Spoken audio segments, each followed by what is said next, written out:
thanks for everybody for coming. If you need chairs, there's some on the side, and there's some guys in the back that'll help you. We're just gonna go into our, you wanna do that second, or do you wanna? Yeah, we could finish this stuff later. Yeah, let's do this later. Let's move forward, because we have these gentlemen here. We gotta- And so we're just gonna switch it up a little bit. We're just gonna go and review our personnel policy prior to other business. I need to go through this. It's just one section for tonight that we're going to look to make some changes to, and that will be. We should do the pledge first. If you would like to. Yeah, let's all stand and do the pledge. All right. We're kind of mixing it up here.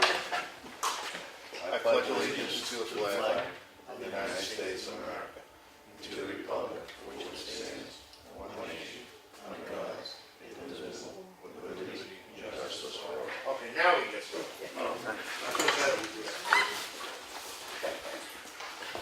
We'll let Christine get situated.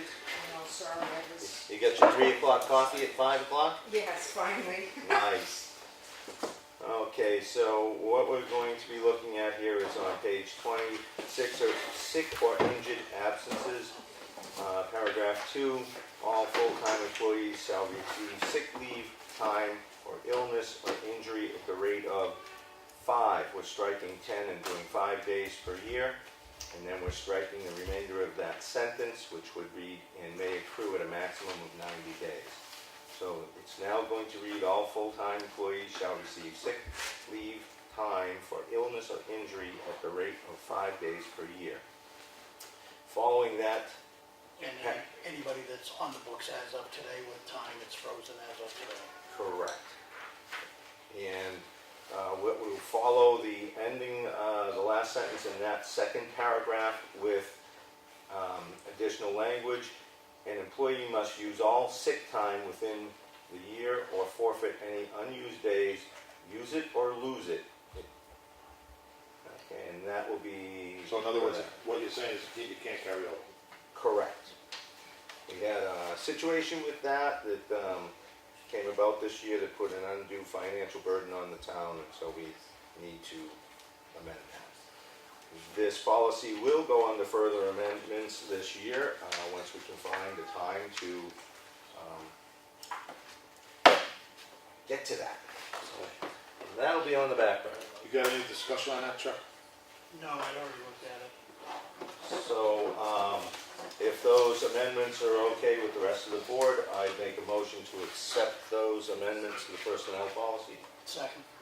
Any more discussion? No. Anything? No. All in favor? Aye. Okay. Now we'll shoot into.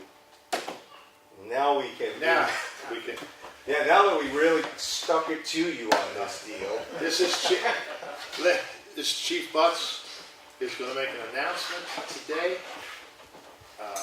And I think it's a great thing for the town of Effingham. And I've met. Well, yeah, you can do your deal. I wanted to come in and introduce Ian McMillan. Ian's completed the hiring process for our patrol sergeant prosecutor's position. He comes to us with 15 years of experience in law enforcement. We're very much looking forward to having him on the road and serving the community here. Now, that's a sergeant's position? You look like a detective to me. The only thing I can't find is some more money. Yeah, but you said the other day you're a grant writer, right? I do like writing grants, You know how to yes. find money. I know how to find money That's good. at the government giving it to us. Nice. We can use a lot of that around here. So I believe you're putting this gentleman forward for the position, Yeah. and I will, Yeah. I'll make a motion to accept the chief's recommendation. I'll second that. Any discussion? None. Welcome aboard. Thank Now, you. thank you. That's all I'm saying. Just to let you know, you gotta watch that corner right there. Your cars are right out front. Don't worry about it. I'll give you the plate number.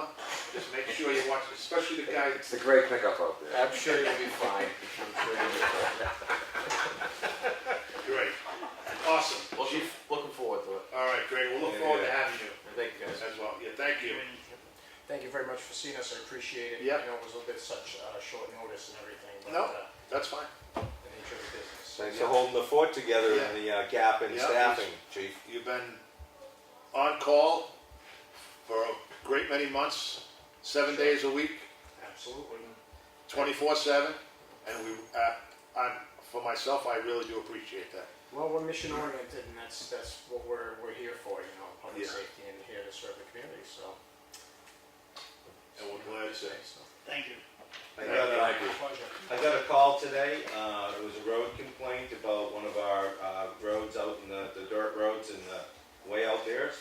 And was accompanied by, I gotta get off the side here, we've got an Effingham police cruiser coming up the road. So it's nice to see those patrols are reaching the furthest reaches of our town. Oh, sure. Yeah. You know, as the roads are starting to dry up and become more passable, the class 6 roads and everything, we're in a lot more places than we could be when there was snow cover. So, Yeah, we able to surprise one of our fast four-wheelers on Snow Road the other day with blue lights right Sure. behind him. Oh. Sending home with his tail between his legs. There you go. There you That's what go. we're here for. So. Chief, is this a full-time position for the That's sergeant? correct, yes. Okay. Sergeant Sacco left a few months ago to Right. pursue other endeavors, so, you know, it's been a long, arduous search for somebody that we were looking for. We were being particular as far as qualifications and background, experience, and that type of thing, so. When will you be starting? As soon as the chief can get me formed up, we'll get going. Probably within a week or so. Great.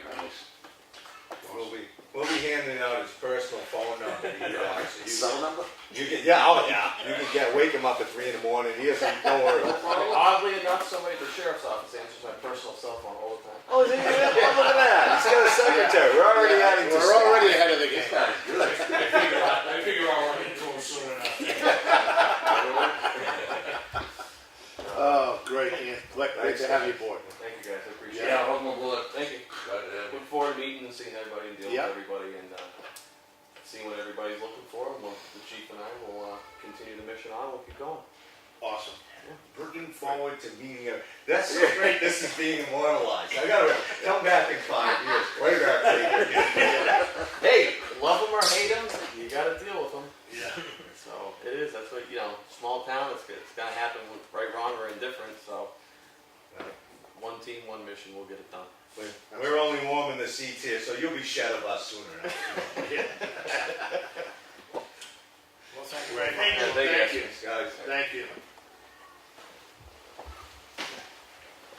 Do you want to talk with Action Ambulance? Yeah, that's the idea. We'll get them on the road. We'll fall to the balcony and get our lighting expert to turn the lights down for you. Look at that. Look at that. Look at that. Fine-tuned machine around. Well, I wouldn't go that far. I'm gonna say it because nobody else would. That's true.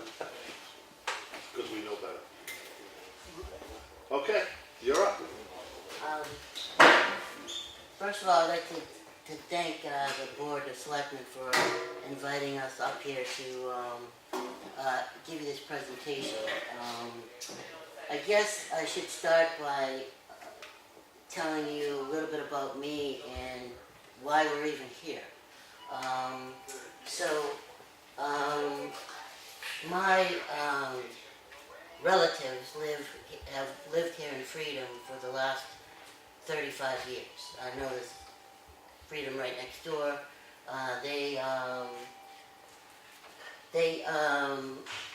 Unfortunately, they both took ill, and these are my wife's parents.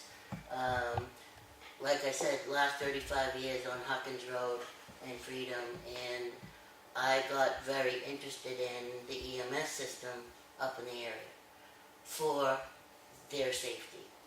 I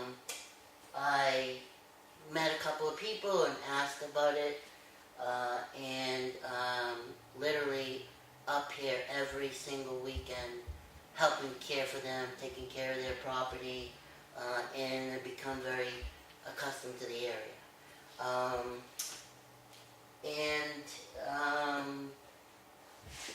About 8 8 months or so ago, our corporate office is in Wilmington, Massachusetts. We have a large presence in Massachusetts, but having said that, the last 8 years, we had an operation, base operation in Portsmouth, New Hampshire, servicing Portsmouth Regional Hospital and Parkland Medical Center. My colleague Brian worked in that system in the Manchester area for many years. So we're not unfamiliar with working in New Hampshire. We've had a great opportunity and we really enjoyed working down in the southern part of New Hampshire. And we started to, it's my job to understand the area, understand EMS systems, public safety, and we started to see what I'll call some opportunity up this way. You read the papers, you talk to some folks, and it came to me thinking that maybe there is an opportunity. So we started to look more into some things, and the more and more that we looked into the area, the more and more opportunity that we saw. So I know that you are in the middle of a contract. I know that your contract ends next summer, but I wanted to explore the waters. I wanted to let you folks know that there's other services out there. I know the services are up here, and I think that they've probably done a great job. But I wanted to come up here to let everybody know that about 2 months ago I sent a letter to every Board of Selectmen in the contract stating who I was and what our intentions are. And our intentions are clearly to become a part of the next RFP and submit a proposal to work with you all. I am a big believer of chain of command. I wanted to send that letter early and introduce myself because I don't believe in vacuum salesman tactics. I like to be invited and I like to do my research as a public safety servant. One thing that we've really done well at Action Ambulance is when we become involved with a community, it's not that we become a vendor. It's not that we become a contractor. It's that we become a part of your public safety system. We believe in teamwork and collaboration, and I'll talk a little bit more about that. So that's why Action Ambulance is interested in this area. I, like I said, have had family right here in Freedom. My kids have been raised up here every single weekend. Very familiar with this. My wife and I have owned property in North Conway, as well as my dad. We're very familiar with the area. Have seasons passes at Cranmore. So that's a little bit about what brought us here. Me, John Hatch. I've been born and raised in Saugus, Massachusetts. I live in my family home. Bought it from my parents, traditionally raised, and I have a wonderful wife, 2 children, and the best dog in the world. I've been an EMT for the past 35 years, and even though I have a fancy title and Executive Vice President with our company, I still am proud to say that I am a practicing EMT, and the best part of my job is working in the truck. So, having said that, we started, our company was started by 2 brothers, David and Stanley Portman, a family-owned company back in 1977. We truly believe in that. We don't believe in the corporate conglomerates that keep buying up these ambulance services and soaking them up and turning them into something, you lose something. We believe in not having the biggest company, but having the best quality. One thing that I will talk to you about that we're tremendously proud of is our dedication to patient care. our direct ownership is involved in that patient care. David Portman was an EMT for roughly 40 years. He's now retired and gave his ticket up, but he's still in the office with us every day. President and COO Michael Ronca, who is the other co-owner of the company, is a active practicing paramedic. Mike still works in the truck.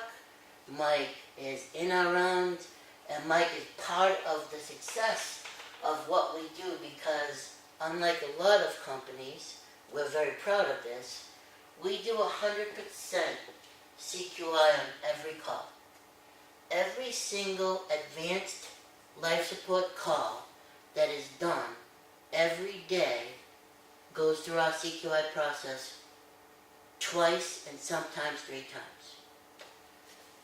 Mike, one of his roles of his day-to-day work is to go through every ALS run sheet to make sure that our crews are performing up to the standards that we want them to. Our clinical department, there's 2 folks in that, they also review all the run sheets and then take 75% of the BLS run sheets and review them as well. Every single day.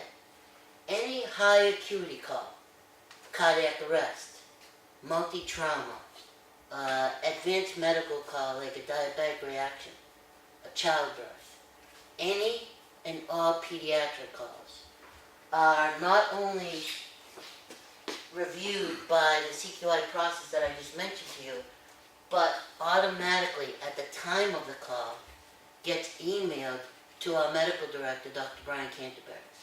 Dr. Brian Canterbury is not a medical director in mail-in, that every ambulance service has to have a medical director and they send this guy a check every month. Dr. Canterbury works with us every single day. He works his main job at Cambridge Health Alliance as the ER director, and that's in Cambridge, Massachusetts. He's there every night, but during the day, in the morning, he's with us. Every single day, as I said, 24 hours a day, any of those high acuity calls, the minute they are keyed into our CAD system, our dispatch system, they automatically are flagged through technology and sent right to Dr. Canterbury's phone, and he reviews the runs immediately. If there's any problems, he will then contact the crew, contact supervisors, and they'll go through that right away. Our team is another thing that we feel puts us head and shoulders above most. We have a lot to improve upon. Anybody that tells you that they're the best at what they do means that they're not. Anybody that tells you that they know how to do everything the best way means that they don't, because you have to learn and improve on your processes every day. That's one of the things that we're proud about at Action, is that our team really works hard every day, not only to do the right things and to have the best clinical standards, but to keep looking at our processes and improve upon them to see what better we can do to deliver better service to our patients. We're community-based. We started, as I said, in 1977. We're proud to have been serving in the Massachusetts and New Hampshire area for over 40 years. We have multiple stations throughout Massachusetts and right now 2 in New Hampshire. We have a wonderful opportunity that I wish I could continue to talk about. There's been a lot of rumors up in the area about what we're doing, but we have a wonderful opportunity right up here in this area, partnering up with a local hospital to deliver premier ALS rescue service to the area. One of the things that we all know about New England, especially up here, is the weather's tough. I'm going to get into that in a minute, but a lot of people in these remote areas are really sick. And for that reason, helicopters don't fly every day. We have with Brian's help, work hand in hand with a local helicopter service.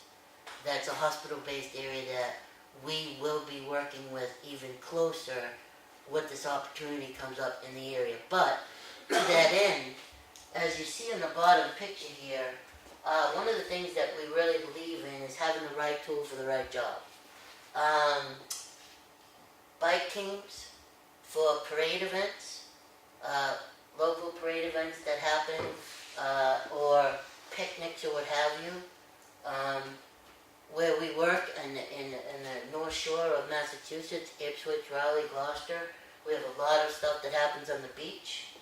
That was why we first got this vehicle and these two vehicles. We have a tremendously huge group of towns that do tremendous fireworks displays at 4th of July. That's why we have some of these extra vehicles that you see to help us control those crowds and also get to those people that need us the most in the toughest places. This here is called our MERV.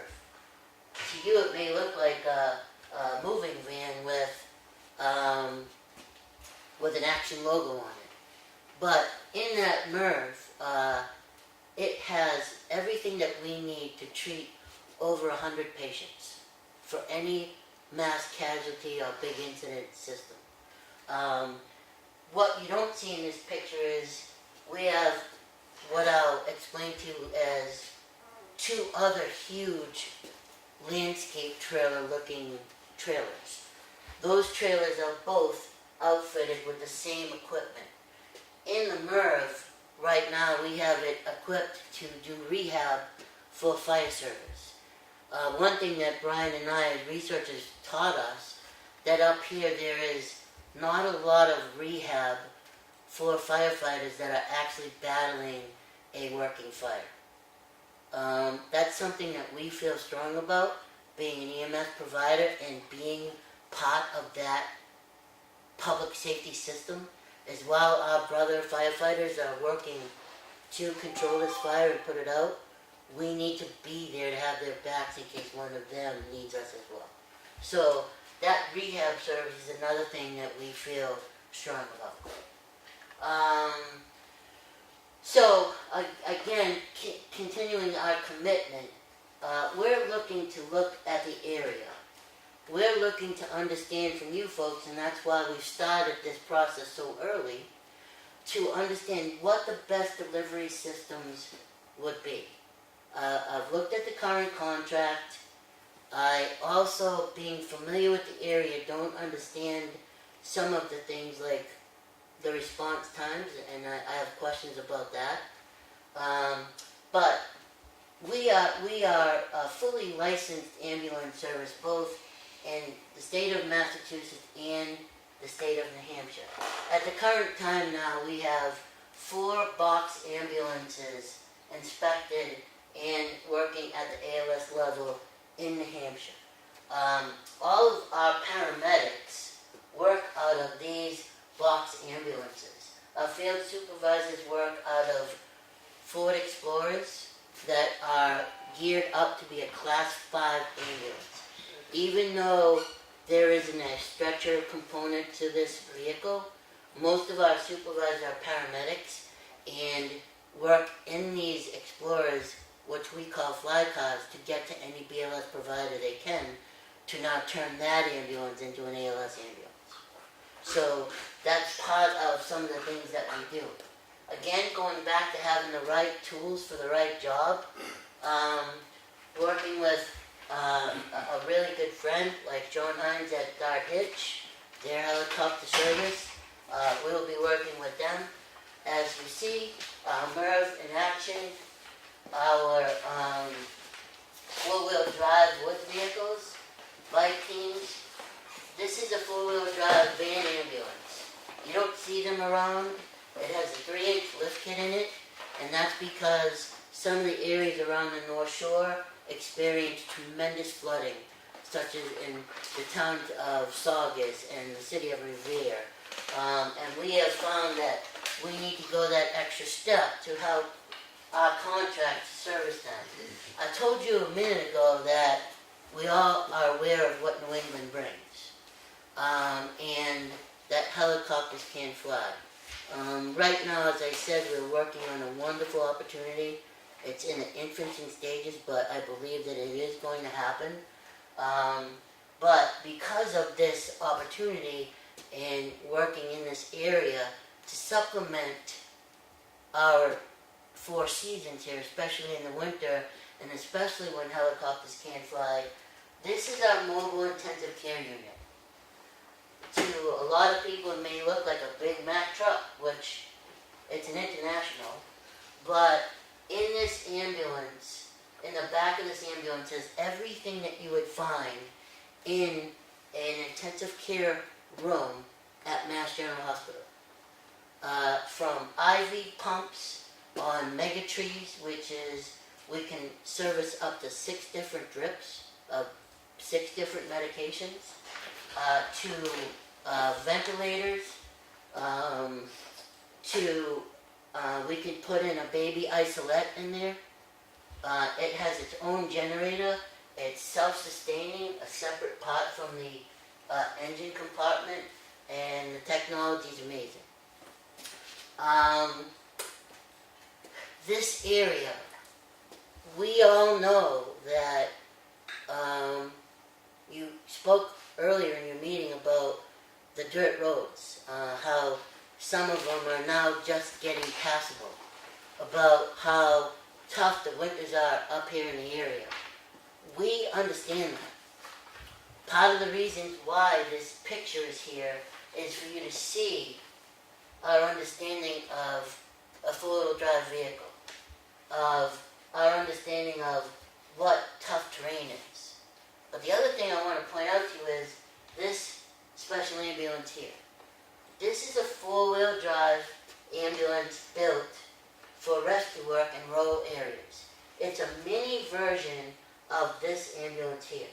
This also has a separate generator that can run separate to the engine part of the cab. This is also designed to help do that rehab work for firefighters while they're working.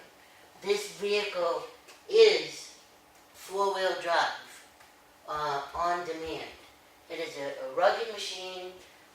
It is built just for areas such as this, and we have 2 of them, ironically. One of the things that we also feel strong about for people to understand is, and again, I want to make sure that people understand, we're not this huge company.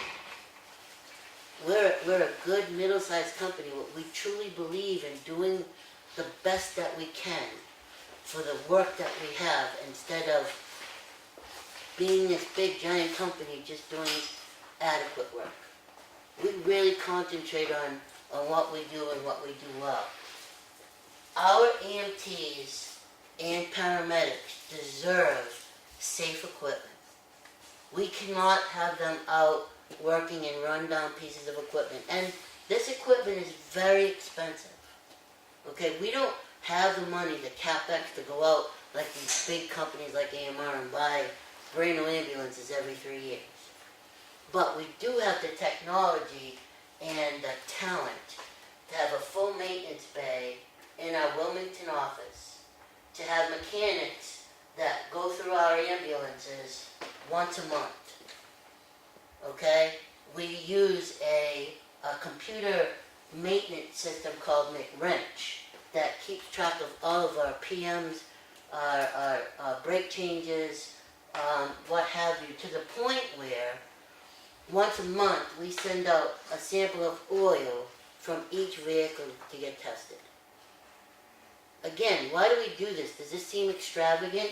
Well, we're not the biggest, and we don't have, tremendous deep pockets, but some of this preventative work, some of this quality that we do, saves us a lot of money in the end, and keeps our paramedics and EMTs safe in whatever vehicle that they drive. Patient relations, customer service, actions supervisor roles, what we do. This is my world. This is I wear many hats at our company. I'm the executive vice president. I'm in charge of human resources, but also in charge of and working with our business development team. We have two customers. We have an external customer, which is you folks, and then we have an internal customer, which is more important, and that's our employees. If we have happy, motivated, well-educated employees, we win the game. Our employees, we try and give them the best that we can, we try and give them the best education that we can, and we try and keep them in our culture, one that is a happy home feeling, because if you have happy employees, they're going to want to come to work and they're going to want to perform. We try and instill the professionalism in these folks to make them really realize that they're not just getting in an ambulance that may be subpar, driving to a call and assisting firefighters who have been there first, picking the patient up and then just carting to the hospital. That's not what we want. What we want our EMTs and paramedics to be is those EMS professional caregivers that show up on scene, look professional, act professional, take the patient's care first and foremost, and then take them to the hospital. That's what we strive for the most. We make sure that all of our staffing requirements are met by all state and government regulations by way of make sure the paperwork is done properly. We have medical control all set. For your information, we already have a medical control agreement. It's a year out. We'll be working with Dr. Matt Dunn at Memorial Hospital as our local medical director. Our pharmacy agreement is already in place, and our paramedics will be exchanging drugs with Memorial. We have already talked to the folks. Brian is a very good friend with one of the directors of the ER at Huggins. We're very familiar with what we need to do up here. Dr. Canterbury and Dr. Dunn will work in collaboration to keep that high standards of our EMTs and paramedics. Medical control agreements are already in place. Tempsys, everything is set. We really believe this is the most important part that I want you folks to take away from this. We believe truly that if we're chosen to do 911 work for any community, that we now become a part of that system. Our EMTs and paramedics work for us, but answer to your police chief, answer to your fire chief, answer to your EMS oversight committee, whatever you have here, okay? We truly believe that with an open book and an open mind, that we don't have to worry about what our EMTs or paramedics are going to act like, because we already know the professionalism that we've instilled, and we're proud to say, Chief, they're yours. You know, they're just as much yours as they're ours. Weekly and monthly communication, each one of us, senior leaders, are responsible for a certain 911 system. Right now, as you can tell, this area is mine. Brian works with me. The town of Winthrop, Massachusetts, on the ocean, Chief Flanagan we're attached at the hip. Chief Grafton in Stoneham, Mass, same thing. We're attached at the hip. We work completely together 24/7 every day. Michael Ronco, who you saw in the picture, our owner, works with the folks in Wakefield, Chief Sullivan. Everybody assigned has responsibility for someone at a senior level. Yes, we have field ops managers, acting paramedics and EMTs in those chase cars that are available to your police and fire department every day. But if someone like yourself wants to call a decision maker, it's 24/7. And that's what we truly believe is important. important to develop that communication and relationship with the system. Whether you want it monthly or weekly, we provide statistical data from our CAD system, a computer-aided dispatch center, that shows you our response times, shows you our out-of-shoot times, shows you time on scene, shows you time on task at the hospital, and how long it actually takes our crews to clear at the hospital. We believe, again, in transparency so that we build that trust and good collaboration between the community and our company. Super proud to be an award-winning company. As I told you, we're not the biggest company, and we don't want to be. We want to be, we're a good mid-sized company, but we want to have the best quality. We're proud of the fact that for the last 12 years, we have been CAS accredited.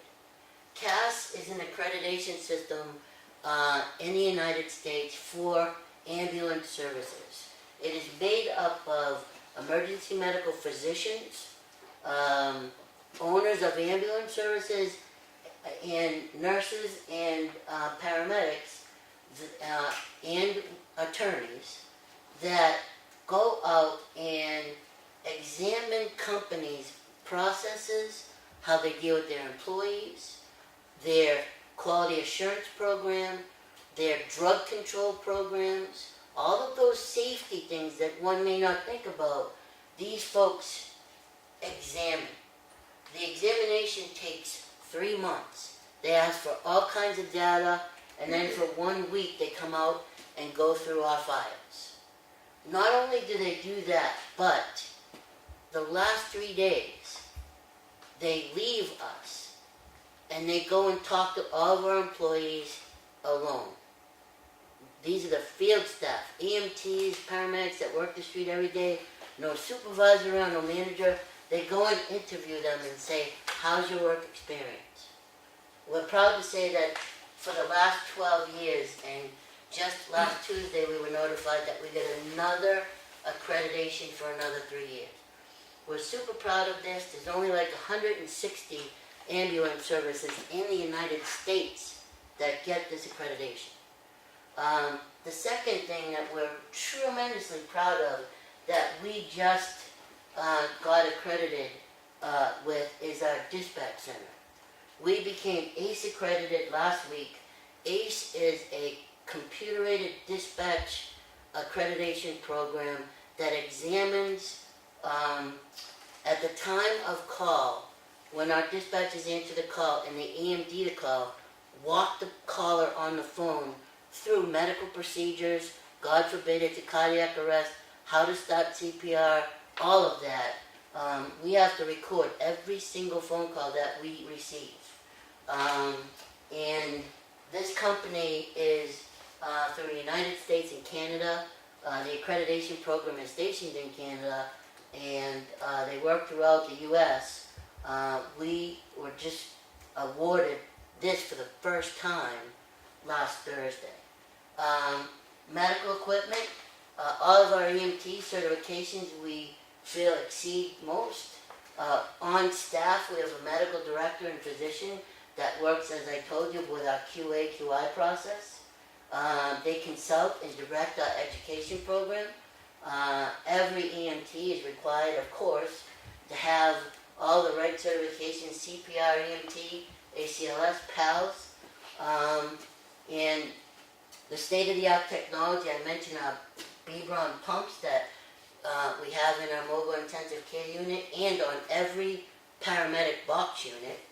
But also, this is the latest Zoe cardiac monitors.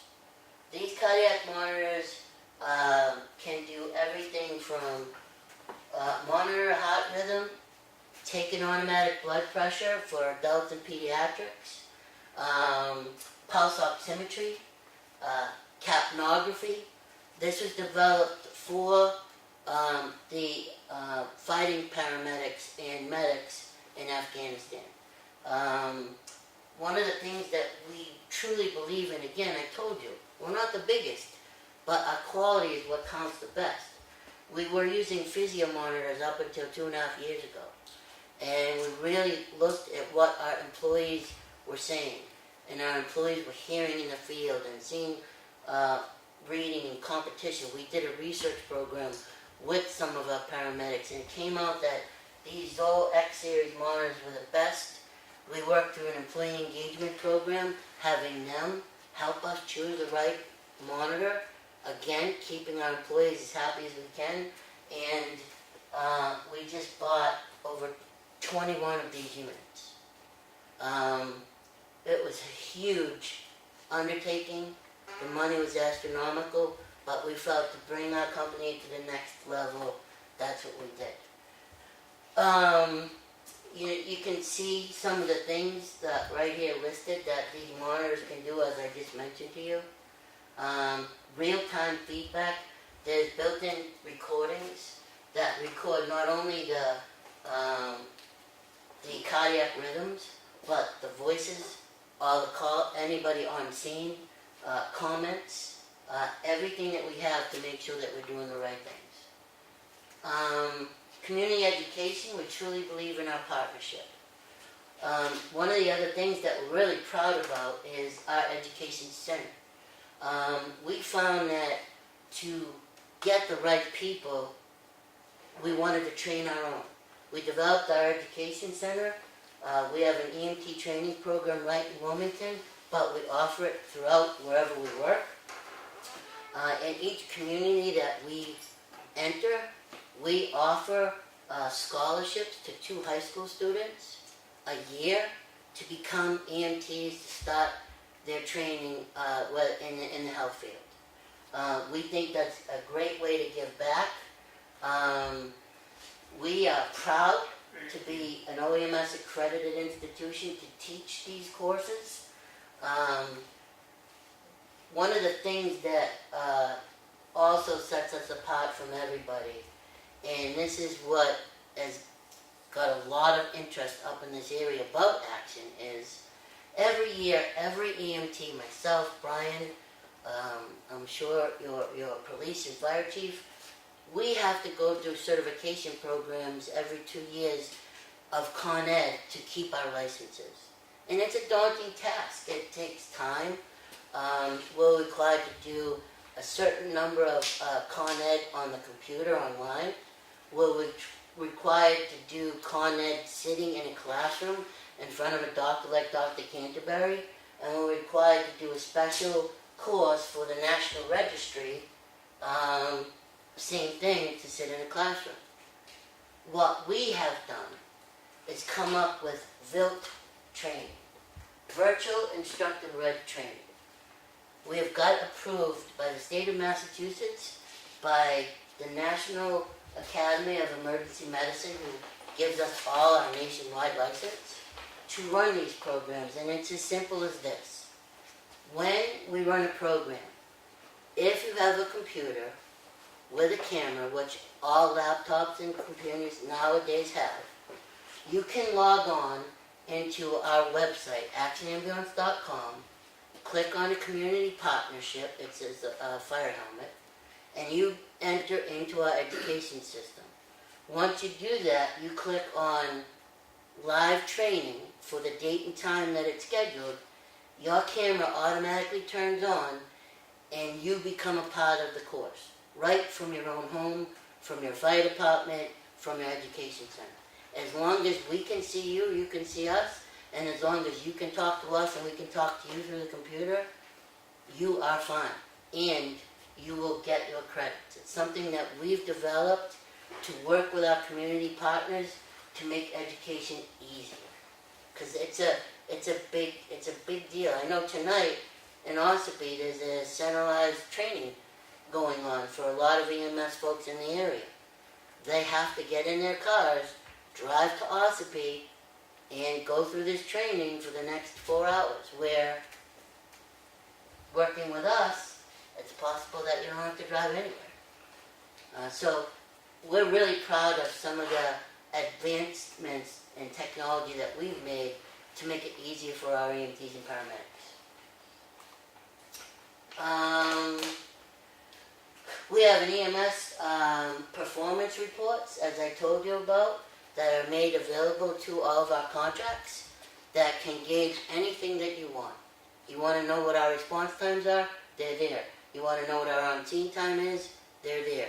All of these things that are important for you to monitor what you're paying for is important. Click through right. Expanded service. We really look forward to putting in an RFP here in this contract. However it ends up, I know through doing some homework, you have a big meeting coming up on the 20th. I know that you guys are working on how this RFP is going to come together and look. And we're excited to see however that is. We want to offer our services to you. We also believe in the community resource EMS training program, like I just told you, our VILT system, so that you can become a part of our education system. Community programs, EMS Week, sponsored through our hospitals, working with them to honor local EMS professionals. Drug and alcohol awareness and disaster assistance programs that we offer as a part of being a community partner. CPR and first aid training, EMT training. Unfortunately, today's day and age, no one can escape the opioid crisis. Narcan training we provide. Stop the bleeding awareness training. We've done a lot of work with that and teaching young kids. Near and dear to my heart, I developed a program at another company back in 1987. Is mock prom night crash presentations. It's pre-prevention to give awareness to high school programs prior to their prom to make them think hard about the choices they're going to make. What you don't see here is another awful thing that we have had to talk about and take part in participating with the NEMLEC SWAT team, which is out of the Essex County Sheriff's Office in Massachusetts. We work with the Middlesex Sheriff's Department, the NEMLEC SWAT team, and we work, most recently we had a huge drill with the Wakefield School Department, the Wakefield Police Department, local police departments, where we took the Northeast Regional Vocational High School on a closed day, put actors and students in there, and we had 3 specific active shooter training programs. We don't like to talk about it, we don't advertise it, it has become a part of our society. All of our EMTs and paramedics understand it. We've got to take part in those training programs. Unfortunately, it's a reality, but we don't publicize that. This is a little piece of what you'll see in our educational portal. This is what local EMS and firefighters would see. They just go to this link, click on whatever class they want to take, and it's there for them. That's not the VILT training. This is all the built-in classes that we're able to do. Our action ticket system. Our employees have to feel connected, especially when they work in remote areas. We have a 24-hour-a-day ticket system where they can go into My Action, what it's called, part of our website, click on the ticket system, write any concern that they have or any request for equipment they have, and it's answered within 6 hours of any supervisor. Anything that they need is there within a half a shift. We talked a little bit about our dispatch center. Staff 24/7, all dispatchers are EMD certified as we got our ACE accreditation. We use the RightCAD Zoll dispatch software system. We have a trunked radio system, fax, email, all of our fax and email is web-based, so we can get it anywhere. And everything that we need is recorded for safety reasons, so that we can assist police and fire for whatever investigation or something we may have missed during a crisis phone call. We just talked about how the CAD system works, what our dispatch center looks like. It's a pretty impressive place.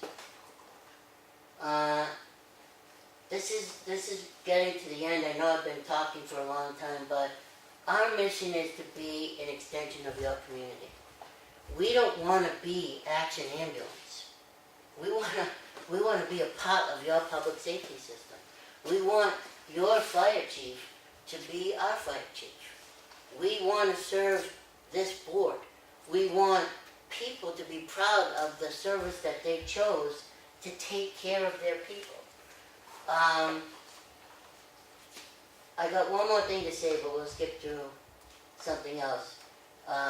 Brian and I will talk about it in a minute, but our experience, as I mentioned, Southern New Hampshire, Portsmouth, Parkland, the Manchester area, the north and south shore of Massachusetts, and the western part of the state.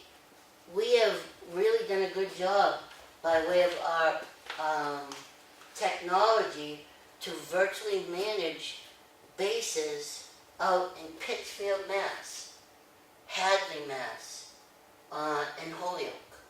Holyoke, unfortunately, was just named the most dangerous city to live and work in. Our paramedics and EMTs see gunshots, stabbings.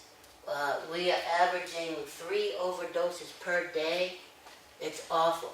Hadley, Mass, right next to Holyoke, is what you folks may know as UMass Amherst. It's where the college is. We just got that contract. How do we manage this? Like I said, we don't want to be the biggest. There are other companies bigger than us, but when we get a segment of work, we master it. And once we feel that we have it in control, then we'll look for more. We're getting to the point where we have 3 separate divisions. We're planning for only 1 more division. You guys may guess where that is, but that's all.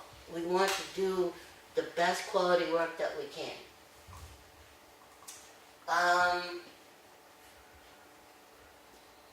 We want to be the most progressive company in New Hampshire. We want to be a local partner, and we want to make sure that we invest in the community just as much as we invest in our employees. We believe in that partnership. Next. I can't thank you enough for this time. I know I took a lot of time. We have so much that I could keep going on, but I think I've given you enough. We have a number of steps to take in the next thing. I'm hoping to work with you and your community partners to gain some more information to put a great proposal together. I want to leave you with this, and this is super important. Super important. Have we been a part of your RFP the last time? If we were able to answer that RFP the last time, and you chose us, for the same money you're paying now, this is a canned service. You would get all of this. So I hope that for the money that you're paying your current provider, you're at least getting service equal to what we would give you. Because if we were a part of that RFP last time, and we were chosen, this is the type of equipment, this is the type of education, and this is the type of communication that you would get. That's what we provide. I will tell you that we've looked at the contract. I have a copy of it. I've done some research. That RFP was a while ago. Those prices are not realistic. I'm telling you that when we put in the RFP, ours will probably go up a little bit. Not much, but a little bit to give you the service that we believe you should have. But again, I I really want to leave you with this. The way that we run our service, everything that you have seen here tonight, if we were a part of your RFP, for the same money you're paying now, you would have all of this. And again, I hope you have that same level of service right now that we're providing. Any questions? If I can just add in closure, and I appreciate the opportunity to be here with John. As John mentioned, I'm Brian Gleason. My background is I'm a retired paramedic of 30 years. I started my career in the city of Manchester. I was fortunate to co-manage the largest 911 system in New Hampshire. From there, I moved through all areas of Massachusetts, both in the private sector as well as managing a large municipal EMS system. I think the big thing I can share with you, joining Action EMS, and my role is to go out there and look at communities and evaluate what they're currently getting. And if it's a great service, great. But also I worked for 21 years as a paramedic instructor for an EMS institution in Hampshire. And was fortunate to train a lot of folks in the Lakes region and the North Conway region, which was hurting at the time for ALS providers. For the past 26 years, I lecture every year in the third week of October at the largest EMS conference in the state of New Hampshire out in North Conway. So I know a lot of folks, and it was folks that came to John and said, hey, listen, help me understand, why does the city of Manchester get a certain level of care, or Holyoke get a certain level of care, but when you move further north into some of the rurals of New Hampshire, it's almost like those same standards don't apply. It's like they feel they don't have to give you what we give as a canned program. And I think that's what started the ball for John and I to get out there and say, look, what you have, if you're not happy with it, don't settle with it. Take a look, whether it's us or somebody else. There's a standard that we operate on, that whether it's here, whether it's Candy, New Hampshire, whether it's Holyoke, Massachusetts, it's the same high quality level of care. Because the value of you or your residents should be different here than it is in a larger city. It's the same care. If not, it should even be a little bit more, because when you deal with a lot of volunteers who don't see a lot of call activity, they're the ones that have to be on their game even more often, because they may not see a childbirth every month. They may see one a year, but they sure as heck got to know how to deliver that kid. And so the standards that we have at Action Ambulance, and as John mentioned, the CAS accreditation, to me that speaks volumes, because the state of New Hampshire certification process is tough. To get an ambulance license and get your provider's license is tough. In Massachusetts, it's probably even a little bit harder. The CAS accreditation is like 10 times the difficulty. So when we say we're CAS accredited, we can walk into any state and we know we're going to get certified by those states, because the standards on a national level that hold us accountable are just tremendous. And so that's one of the beauties that we can bring to the field that also helps us attract high quality folks. So it's important for you to understand that if we are fortunate to be a consideration up in this area, we would be bringing in some very experienced personnel to work in these systems. But by the same token, we would look to take some of the existing staff who work in these areas, who know the terrain, the geographic location, and how to find that Class 6 dirt road, and we would help them educate their level of skill and knowledge to our standards. So it's a win-win for them, because they work in a more progressive system with perhaps equipment that they haven't seen before or utilized, but we need their talents to know the geographic and the territory and the terrain. I think what John is trying to get as, we look at every community we work out of, we're your guest. That's the bottom line. We're not some company that says, you're going to do it this way because that's what we're going to give you and that's it. We are your guest. So it's important for us to work with you, the police, the fire chief, so that it's a harmonious working relationship, so that if there's a hiccup, it's resolved, it's fixed. It doesn't develop, it doesn't go unnoticed. And so, when somebody comes to you and says, hey, for the past 6 months, the truck, has been delayed on response after response after response, it doesn't happen that way.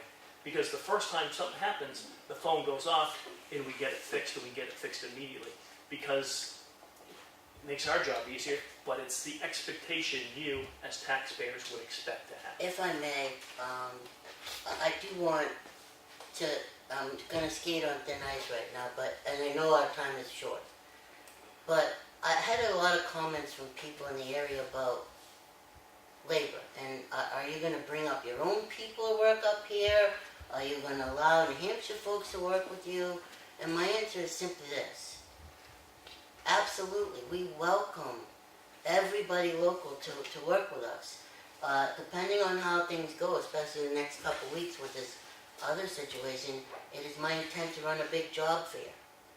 And then I've heard from some people, oh, the EMTs up here, you know, they don't dress well. Here's my answer to that. Anybody can do a great job with a good leader. There are no bad employees. There are just bad bosses and managers. And I truly believe that anybody given the tools and the direction and the support, our management style is not thumbs down, autocratic, I'm your boss. The higher you go in the food chain, the less important you become. The most important people in our company are the guys out there giving care. I am one of the least important. It is my job to be those employees' support system.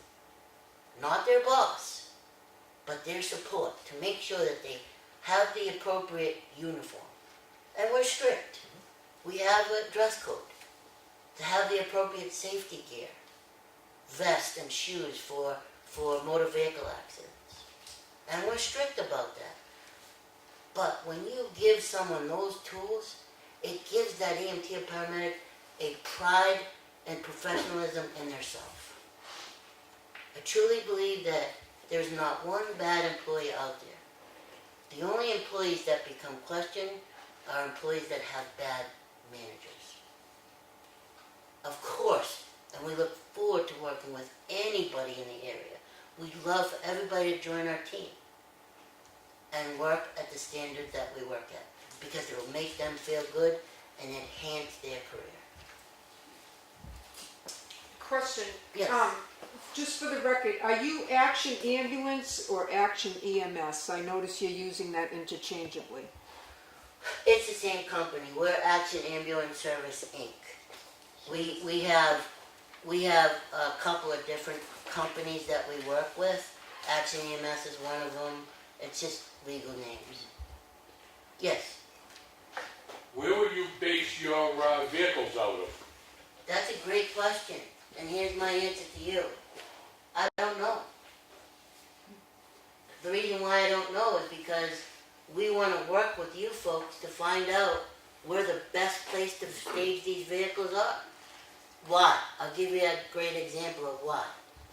I know where there are some ambulance locations in the area. According to the contract, it says that the furthest response time is 20 minutes? 20 minutes. 20 minutes in the contract. I challenge anybody to get from a certain location right here in Effingham to the furthest point of Effingham in the winter, and you're not going to get there in 20 minutes. If I'm located on Route 16 and need to get to a segment of the far reaches of Freedom or Eaton in the dead of winter, it's not going to be 20 minutes. That's why we started this process early. We want your feedback. We want to find out what the best positions to put these vehicles are and how many vehicles we need to service the contract responsibly. So I hope I didn't answer your question with a question, but I want you to understand that we want to do the research and work with the local officials to find out the best places to do that. So if, let's say that Effingham went with you folks, picked the right spot to base your equipment at, are you giving the same speech to Freedom and to Madison and the other towns around? Would the same ambulance be responding to them, or would it be an Effingham ambulance? Okay, so right now, the current contract, you have 2 ambulances that serves all of those towns with a third backup. That's what that contract calls for. I'm asking you, how would you structure it? I have a feeling, but I don't know because we don't know what the RFP says yet. The powers that be have to come out with the proposal so that we can answer it. If in the proposal it said, we want an ambulance here, and here, we'll answer that. And if that's where they say they want the ambulance station, then we'll do that. And many of our facilities are freestanding locations, but we also have some communities that say to us, hey, if you can keep the price at this level, we've got 2 extra bays at the firehouse that are unused, we'll put you in there. So we get creative, we'll do whatever, communities want based on what they have available for funds, but sometimes some of the best solutions, you might have somebody who says, hey, I know this garage down here is gonna be vacant next month, and it's the ideal location. We come back to the community and say, hey, help us out, where do you want it, we'll bid on that, but the bottom line would be, what would be ideal for you, and then we would build a system for you that way. Our problems have been response times mainly. Sure. So just to touch on things with Steve, there's been ongoing negotiations with the other towns that we've been involved in, and these are, it comes down to money and what, we're going to ask them for to bid on. So to be able to answer for them to be able to answer your question, it's a little difficult because it hasn't been pointed out to them what the deal is that we're looking for. 6 locations, 1 location, that kind of thing hasn't been decided. I thought you were just selling it to Effingham, so that's why I'm asking. No, the RFP that John and Brian are talking about is the 6-town ambulance contract that'll be coming out next year. The towns are actively putting adjustments to that contract now. We're going to meet on the 20th of May to contribute for the different towns what they're looking for on that scale.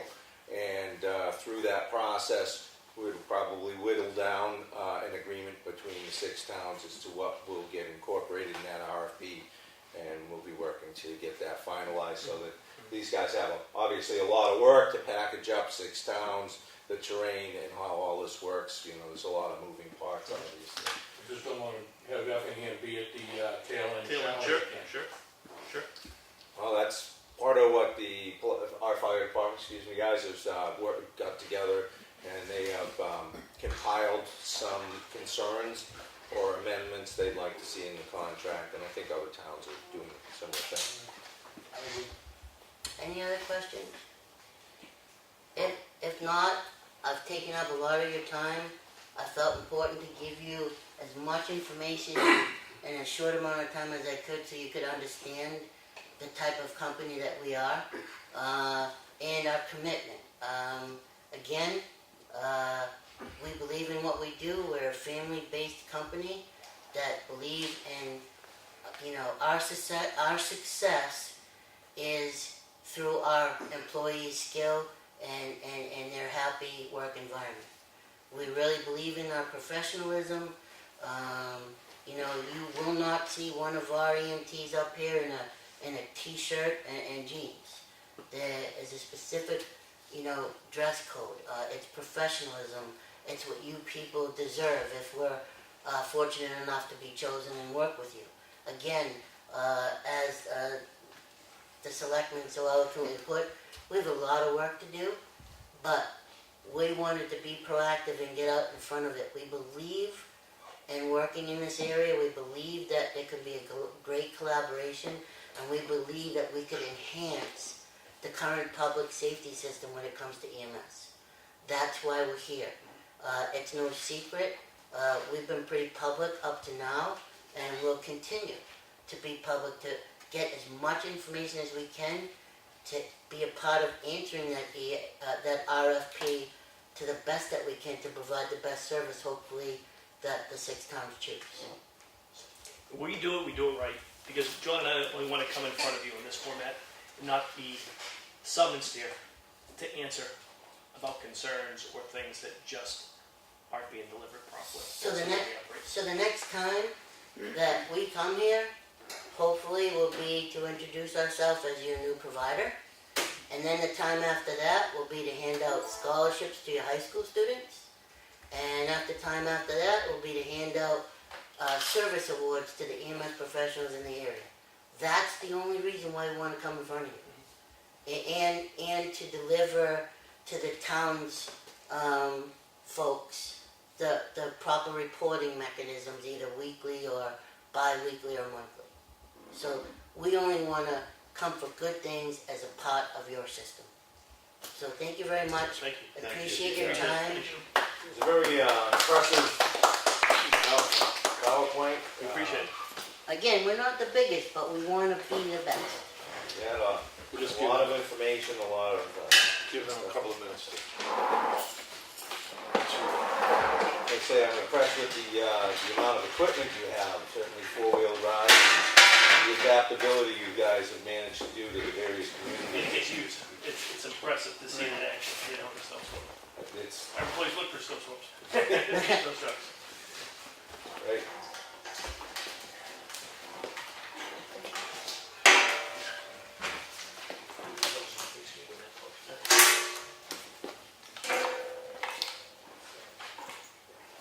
Hope we didn't take up too much.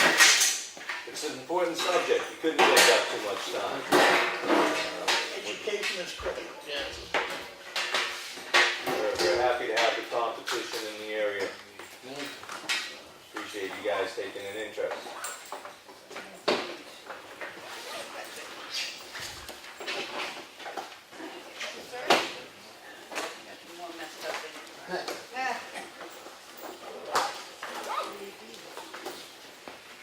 Good to go.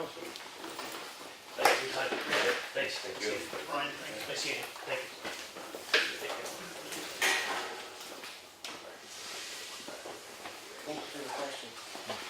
Thank you very much. Thank you for having me. Thank you. Mike, John? thank you. You. I should probably take the projector. Wow. I've been coming back. You got extras.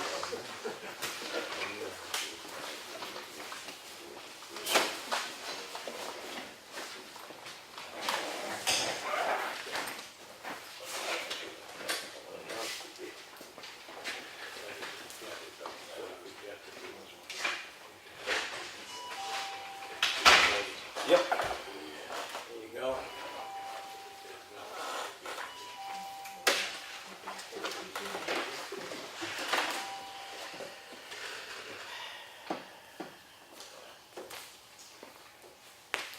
Uh-huh.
Just for drinks and stuff, because I was like for that too. And a bar just married at, on Sunday morning. It was probably very fast. So, no, yeah. And I think there was about 9 of us doing setup. It was that town hall. State building, built in the early 1900s. It was so it was great to be back in that building. It was fun. So there was the 9 of us, you know, it was pretty fun. Anyway, so yeah, it was great. And I was with my, I grew up with a job, society attention, arranged marriages, arranged friendship. Both my father's friends married a friend, they've been grown up together. He picked somebody to buy a lot next to him.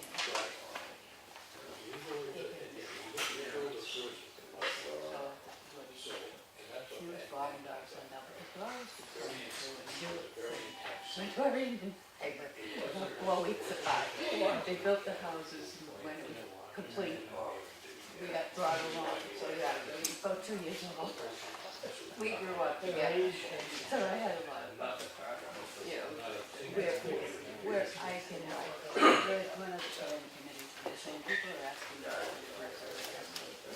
And they want a business, and I said, well, I bought it, that's not going to work. I don't care what they still did. And Lorraine said, well, I'm wearing blue and white. I said, don't tell me. Doug was in a white t-shirt. She said, no, white jeans. So the blue and white is great. Sure. I can, we're, Oh, right. they got signed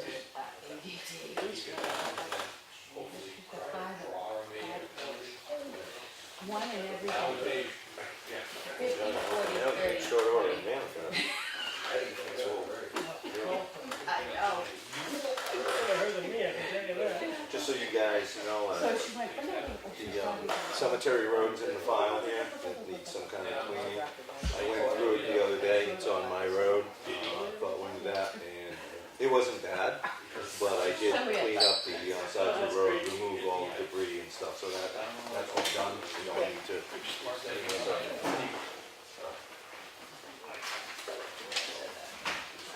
Have a dump truck will travel.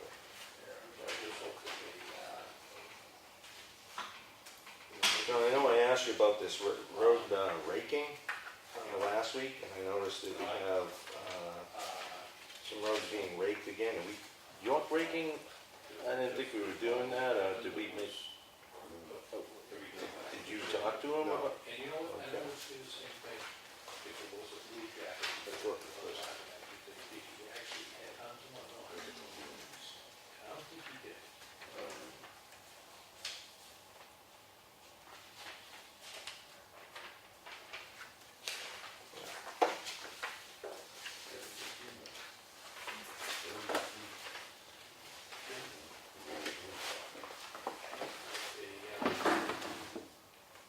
They got into the second round, half the line, sweeping, the best team in the league. I mean, what I think, they must have just thrown out their own shoes.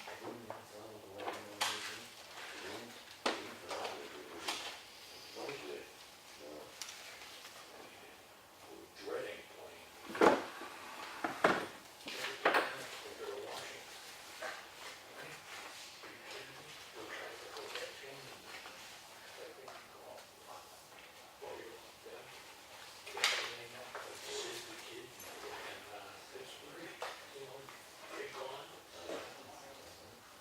And that's what Cahalane is. That's what this is for. We're gonna be the Bruins Braves. I don't know who this is. Well, I'm not saying that it's what. Oh, that's, never mind, yeah. Took me a second here.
submission. Think I'd have that down? We did not see it was Tuesday or Saturday. It all depends on what happens. What happens tonight. Because it's the seventh, it's the,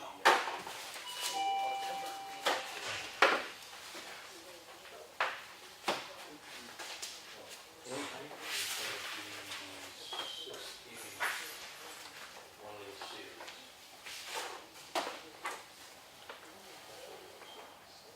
So where's the, yeah, the closed out.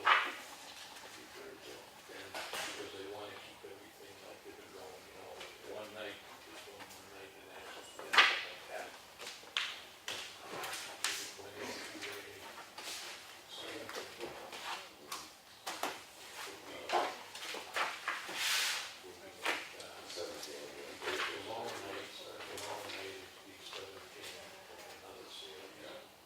so then this one is the sixth game, if they went to a seventh, it would be the night afterwards.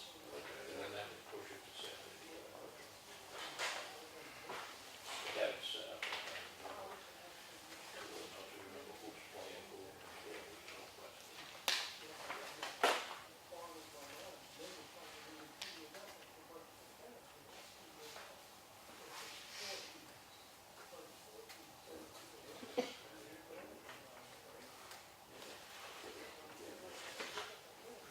I'd rather the night game. Saturday, Saturday game. And it's a nice game. Gotta be outside. I mean, that's it. A vehicle with 4,000 miles on it. A vehicle with 4,000 miles on it. Just. That's region apparatus.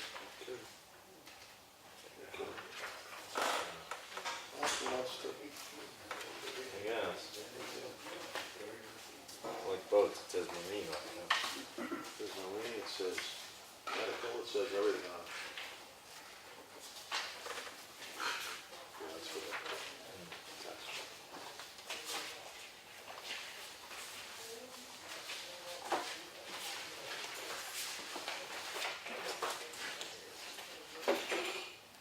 Oops. Fell off.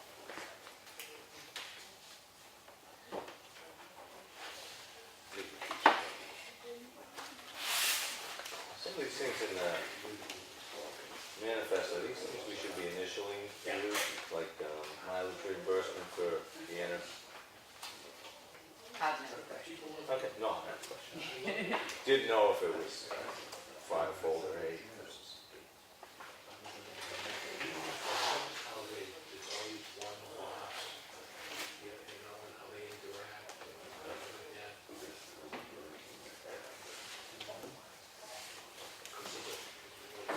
Couple on, convene operate, and that kind of was the last week. And we all agree that, Bruce created.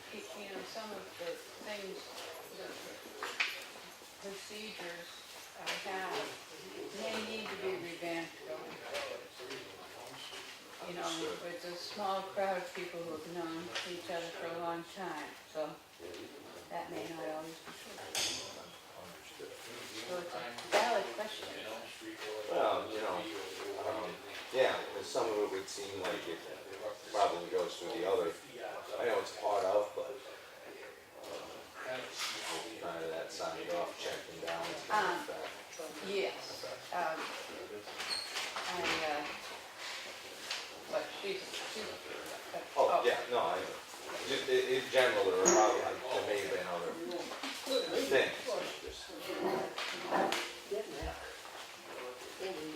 They do get audited. Those are always, anything we're paying out, particularly to a public official, is always part of the audit. You working on that? We want to be the stewards. But they have questions signing off. They won't even know what Specifically Indiana. Yeah.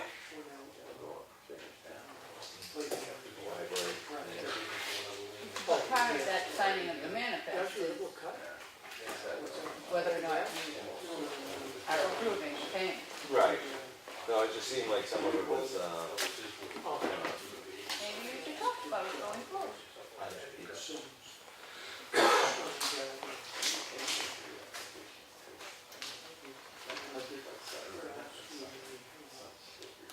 So you're gonna get on the, obviously, I think it was just something that looked like I typically would have saw it in a different folder.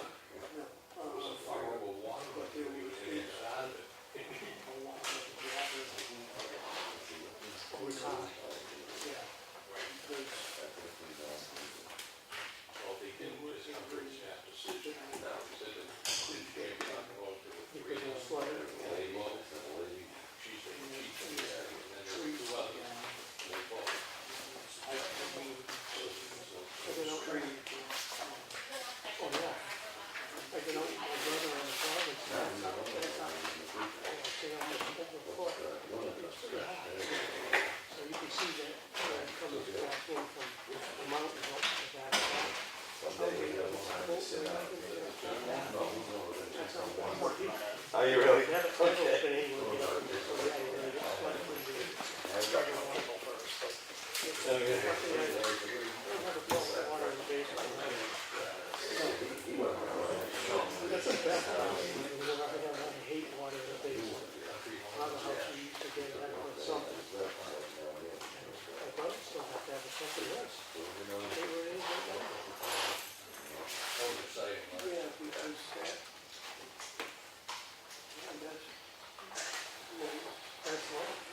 Got a lot of springs in the area too. Yeah, you gotta actually put something in the basement because it's, running so much. Even with all the drainage you could have. You know what I mean? God, I hate water. Some point down, it'll get all this wet.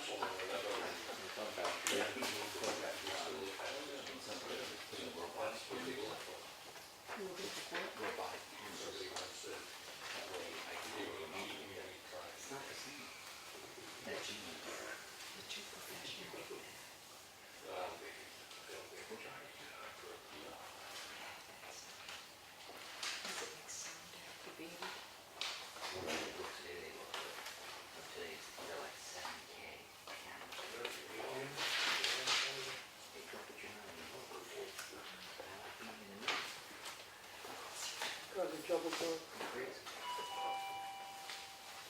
Can you get back in the corner a little more? Okay. You just do this one, I go through.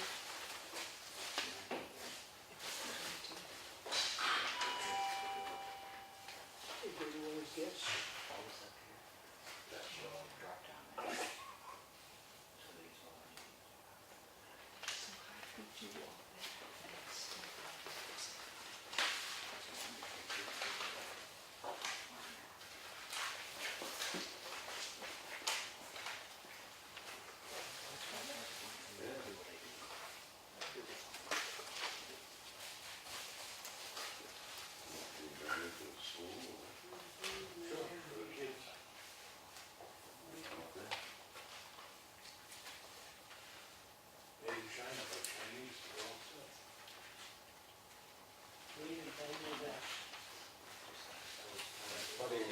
Backtrack the date issue with the ambulance contract, it was pointed out in the letters. Did you catch that?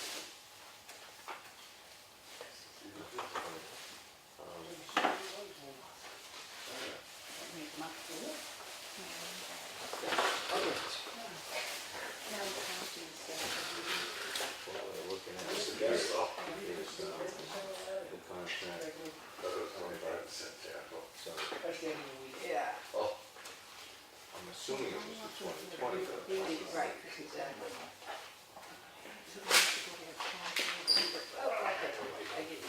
Yeah, without having the original stuff to look at. Yeah, I didn't pay too much attention to anything on the cell phone. Well, that would be there. That's the one thing that Yes, I find very relevant. yes. So, Oh, yes. Indeed it is. I just didn't question that it wasn't. yeah, I think everybody's under the impression it is, so therefore it is. But Exactly. that. Okay.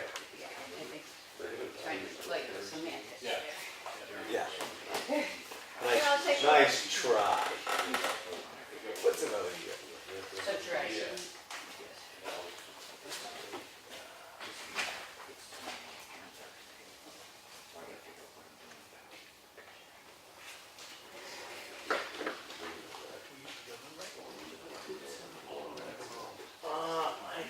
I think that's an established thing here. I have never been involved in having that discussed as something we found, but I think we get that. Buddy, perhaps you can. The mileage rate we pay?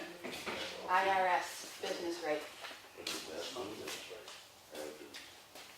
What the IRS website, they charge at the beginning of every year. That was last year's rate. 1 cent this year. Oh. And I'll take out my little. Yeah, we should check it.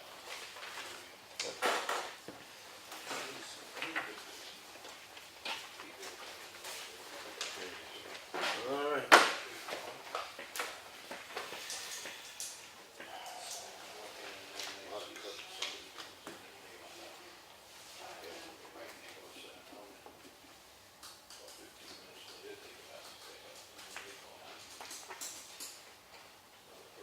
Any days up yet, Jerry?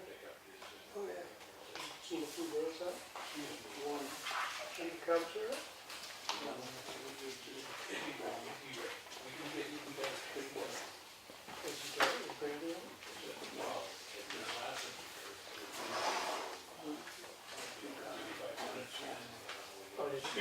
No, they call ahead,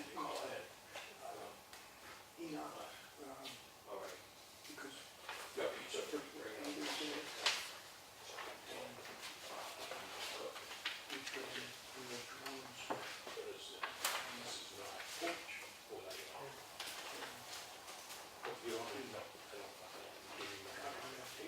Keep that open, so if you ever going on the back road.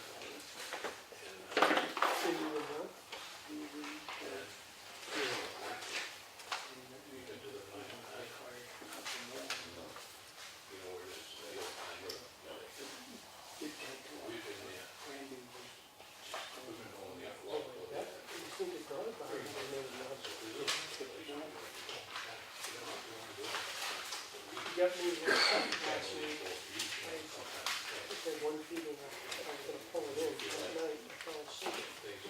I forgot to, wake up in the morning, and snatched, play one of those, but the feed, came over and pulled it. Just the fence, right down like that.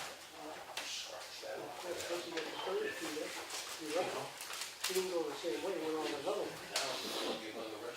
And then he came out the next day, at about 7 o'clock in the morning on my field. And he got bruises. And that day he got bruises, and he had to go to the surgery to get it did. Oh, yeah. It was a big day. You're definitely getting some birds.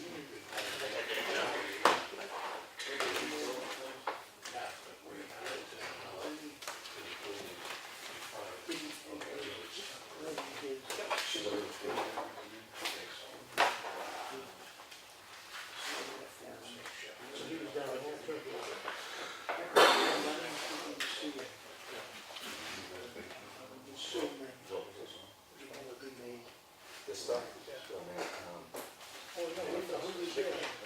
Oh, signature. I'm When I see him, he takes a picture of it, and he says, I don't know if he's gonna try to come back next week. He comes down below, and he stands up toward the house, and his nose up in the air. And he sniffed for a while, so I'm watching for his eye, you know, he sniffed, because he got a little something, and I go, go out, and, he just turned around and went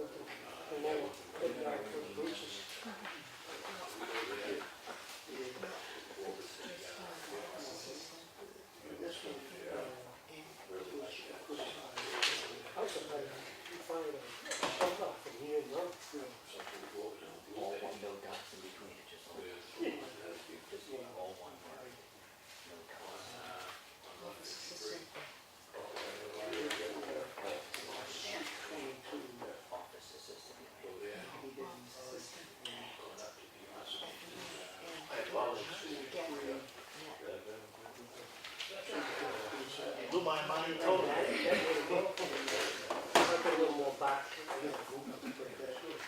Got you flat-footed, did you? She did. And you just went 10 feet, you wouldn't have been back there.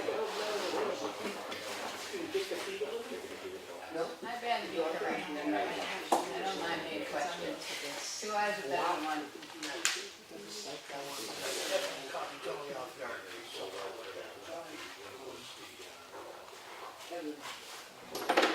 Future son. Is it? That was what, last month, right?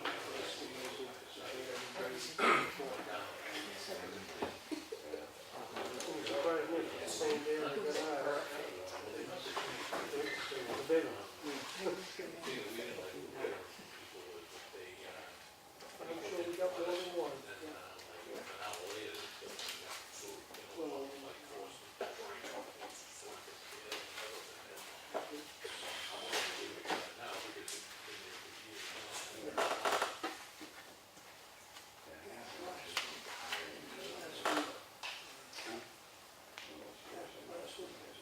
Sunday.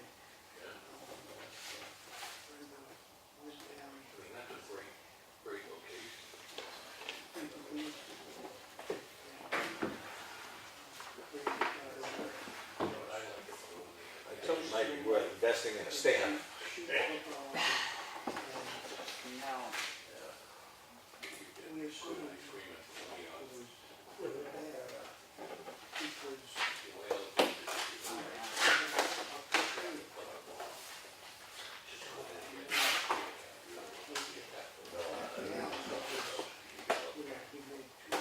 Oh, right.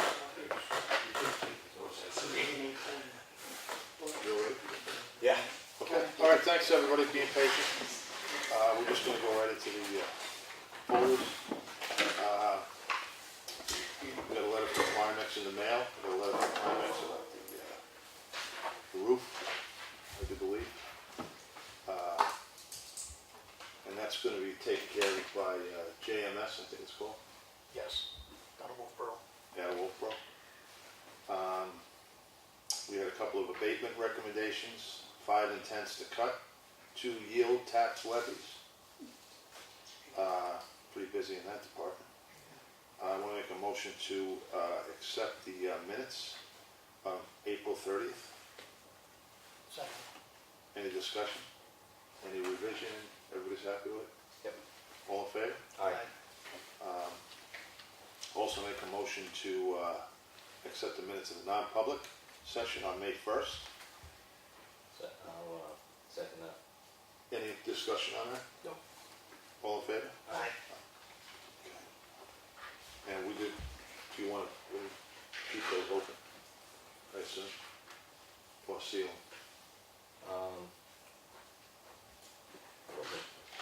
Anything in I there? don't think there was. Well, this board's transparent. Yeah, there's nothing. The action folder, we got a letter from the zoning enforcement officer, her report for the month of April. I want to thank Mike for, we got a call about the cemetery, Woodland Cemetery, about some trees down. I want to thank him for cleaning that up. And we reviewed Diggin' Doze's bill. And to get back to, I think Rakin, I've spoken to a few people, the York Rakin, they all agree with the first one anyway, to clear up all the stuff. You know, just do a thorough job, and then after that, they cut back. Well, That's what they said. So, I mean, we only York Rake, what, 3 rows last week, so. I mean, I could call them and call it off if you want. I don't know how you guys feel, but. I really don't think it's necessary to rake after it unless you got a lot of rocks building up in there, but I wasn't there at the time to see what was taking place. I mean, Yeah. I know in the past we've done without. Oh, yeah, I know no, there's other absolutely. towns that do it without. So, Yeah. unless it was something that was necessary, I'd be in favor of just kind of conserving our dollars because we have limited. But I'd rather conserve at this point. Okay, all right, so I'll call them and we'll hold off the York Rake. All right. And that's pretty much it. We met with the ambulance company, as you all saw. I just wanted, for you guys that weren't here, we have a new sergeant. Tim Butts hired, he's out of Wakefield, isn't he? Lives in Wakefield, is presently working in Bartlett, Yeah. Ian McMillan. Yeah, Ian McMillan, so if you see him, they already are out there on the roads. They're making their presence well known. Yeah, say hi and look out. All right, I'll go right into this because I really don't have too much. I want to thank again Mike, who went out and got his waders on and cleared the culvert on Townhouse. Oh, yeah, there was a little blockage in there, so. Well, I appreciate you going out there and doing it. And I want to let them know that you're doing it. I got a call from a hunter. I don't know if everybody knows that there's a cell tower across from PK. Everybody know that? No. It makes it look like a tree. That's why probably no one has ever noticed it, because it's kind of I don't know, the Snoopy Christmas tree type of thing. But anyway, there was a pile of needles, hypodermic needles, and a needle that had some stuff still in it. Huh. And I called Tim, and I guess either Tim or Eric went out there and cleaned it up. So I just want to reiterate to the public, don't touch it. That's what they have special stuff to do. They have sharp containers. They have, and Stephen can contest to that. You know, you found it doing the cleanup. Yeah. So just don't mess with it. Just call the PD, or, you know, and they'll go out and take care of it the right way and dispose of it the right way. We hired a new transfer station attendant, Mike Taylor. So if you go down there and see a fresh face down there, say hi.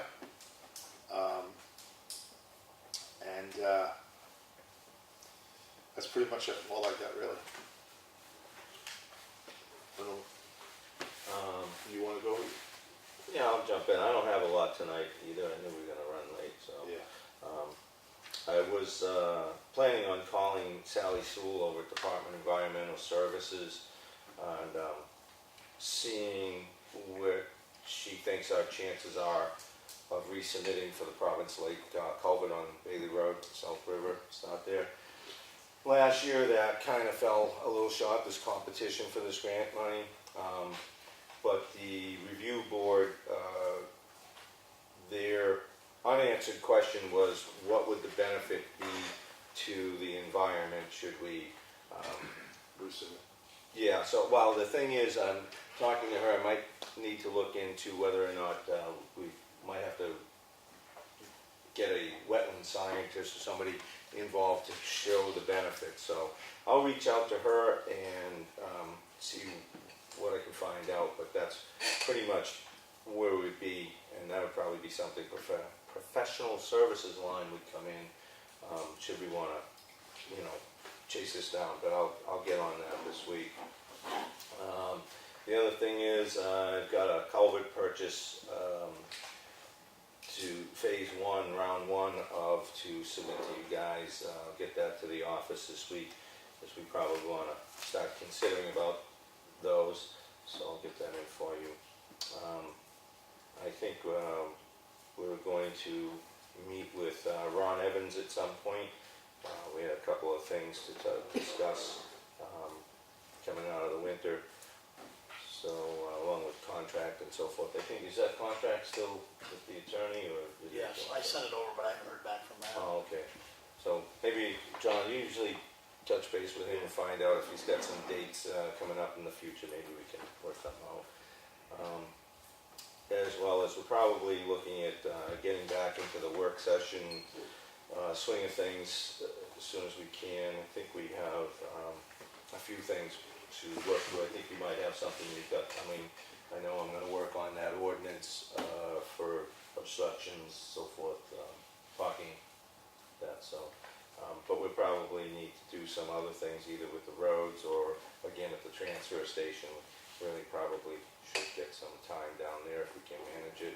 Anybody has any dates and stuff that they're thinking of, throw them around to the office.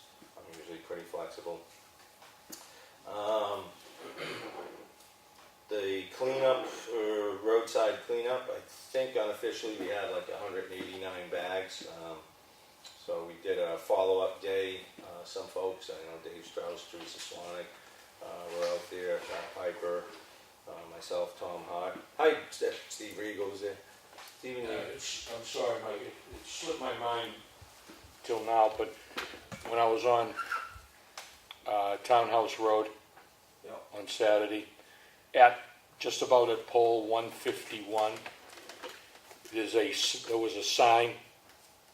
One of our signs for the road was down, oh, so I picked it up, I put it like, oh yeah, and leaned it against there so it would be visual. Did you happen to see it? I saw it and I forgot to pick it up on the way, but yeah, it's All with right. the pole, the post on it and everything, it's Yeah. yellow. Yep.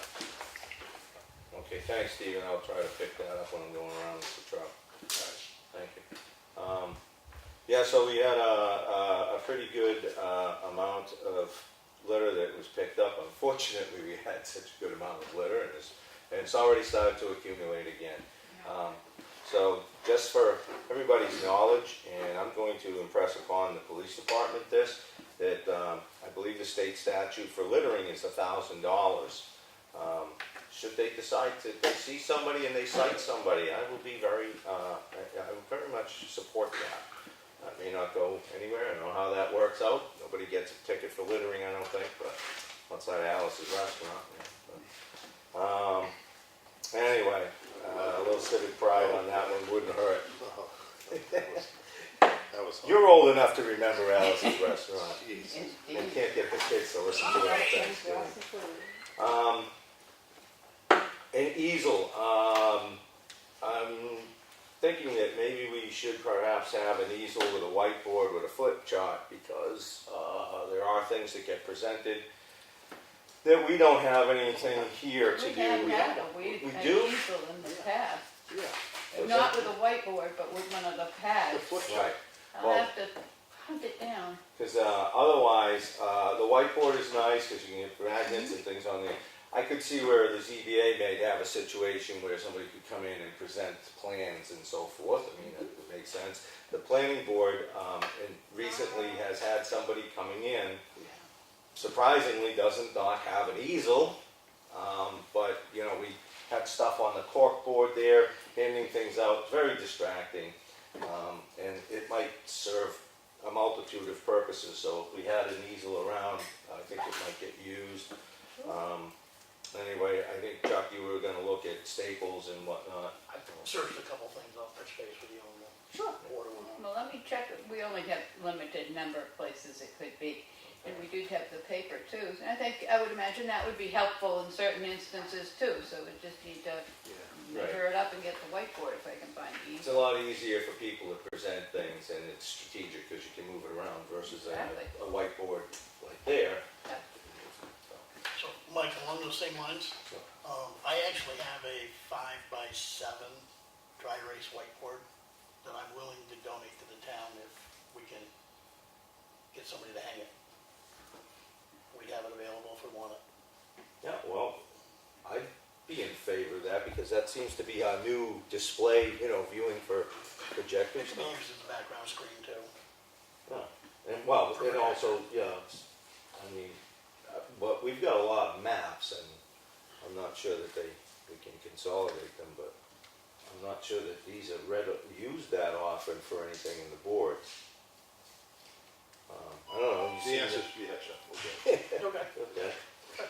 All right, yeah, could come in handy. Thank you for that. And you should accept it when that comes in. Yeah. As a donation. Do we get, Jack, a write-off on your taxes for that? Actually, you do. Nice, there you go. Aha, the method behind the custom. madness. They're gonna say it's custom made, right? No, actually, I moved it up. And I was gonna use it. I haven't got a wall big enough to put it on, so it's in the garage. Great. Awesome. And Chuck, you were noting that the Town and City magazine, that you are now the happy recipient of this publication. There was a few things in there, updates for boards and stuff. One of the things they wrote about was PFAS, our water situation. And they're kind of stressing who and where the money might come from to deal with this. Apparently it's a worldwide issue. And on that note, I did reach out to Department of Environmental Services as well as our engineering firm to see where we are with those testing. I know that it took place and such. It is not currently listed on DES as part of their website or been available yet. Apparently, the engineering company is right now finalizing whatever presentation that they take that data and information and send it off to DES. I believe that DES has like the raw form information, so that is in the works to be finalized, and we'll get back from DES whatever the situation calls for. But there's nothing that's in the red zone or above been reported, so for whatever that's worth. But hopefully there's funding coming for the issues that do arise, if they arise. And in here we have recycling issues that are ongoing, and this is part of some of why we were doing the glass and why we want to continue to take glass out from all of the household things. They are supposed to be cleaned containers in the sense of, doesn't have to be cleaned, washed out, but you know, a thing of relish, let's get the relish out. The residue isn't an issue, so when those get disposed. But I remember last year when I took the course, we had about 60-something% of landfill material that comes into the state of New Hampshire is coming from Massachusetts, I believe it was. And in here it's saying that there's 6 to 7 years from now, the state landfills will be, a number of them will be closing in Massachusetts. The shortage will grow this year by over 800,000 tons alone, and by 2025, I believe, will be 800,000 tons. Massachusetts will have a shortfall in municipal waste capacity of over 2 million tons. So, you know, part of what we can do here can prolong the effects of rising costs for us if we're not burying everything. So the more we can make use out of these recyclables, it's probably in our best interest long term. So that's part of why we're pushing some of the changes at the transfer station. And I think that's all I'm going to cover tonight. I know that there's other things, but they can wait. Short night tonight. Friday I attended the New Hampshire Municipal Association Right to Know class down in Dover. I got an email note this week from May Williams, the historic consultant we hired to work on the national nomination and to work on the building assessment program for the historic town hall. She's completed her work and submitted all her final edits over to the architect for the inclusion in that document. And we will be submitting a letter of intent for the LCHIP grant before the 17th of this month. Bill Walsh, Post and Beam, did sill work down, or started the sill work down at the historic town hall this week. Got all the way around the building. Extremely good news. There is absolutely no rot in the sills on the exterior. Every one of the sheathing boards is the original 12-inch wide plank on top of that beam all the way around the building. And I physically was down there about 8 or 9 times during a 2-day period of time just to take tons of pictures. We have documentation of what the fills were. 3 of the different walls we actually pried additional boards off. There is rock wool blown in insulation in that first floor. Today they were checking 2 walls on the second floor. They're going to remove 5 boards, drill them, and see what's in there for insulation. The front steps are in good shape. 2 or 3 of the boards were replaced because of the work they had to do the exploratory. The one area on the threshold, which is that's threshold of the building they feel. It's about 8 feet long and it's molded and it's quite thick. It's 3 inches at its thickest point. There is a major crack in it. They're actually going to do an epoxy repair on that before they complete their closing. Tomorrow I am climbing under the building with Bill with the camera and his spotlight, and we'll be looking at all of the cross timbers and what they look like and see if there's any issues with those. But the good news is so far the architect's fears that we were going to have issues with the beams does not appear to be the case with what we found out so far. So it's good news there. And that's what I have for tonight. Awesome. I guess one other thing I wanted to mention to you guys is we might want to consider bringing in the trapper from Beaver. I think they're still pretty active, at least over on Townhouse Road. There's a culvert I've got to check on Green Mountain Road, and we probably want to keep an eye on Pine River, one of the favorite haunts.